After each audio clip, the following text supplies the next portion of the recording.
All right, folks, the next course we have up here is the roasted hake.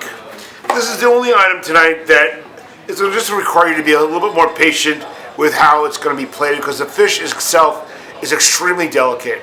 It is extremely fresh. It was a day boat caught hake that we got yesterday. It's the best quality we can get right now. In order to do it, the sauce for it, the Bill sauce, is coming separate. What I do when I do this item is I put a little bit down on the bottom. This sauce has been emulsified with olive oil, which means that I can see you putting it in the microwave for maybe about 15 seconds. Then after you put it in the microwave, take it and take a spoon or a fork and just whip it up so it helps re-homogenize it, because it might separate, the oil might separate from the rest of it. If it doesn't, we're in good shape.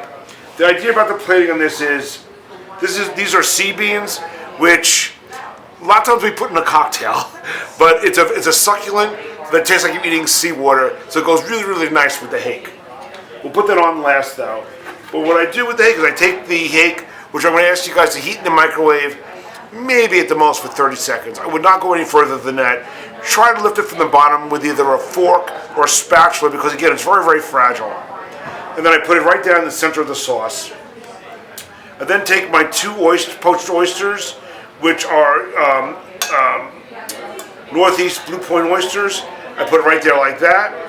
And then what we did here, this is where we used the pond tomato to kind of help as a nice garnish to it, where I put it on the side there. The bread, I would probably take the garlic off maybe if you want to, and put this in a toaster oven for maybe 30 seconds also, just to kind of get the heat out of it so the bread itself softens up a little bit.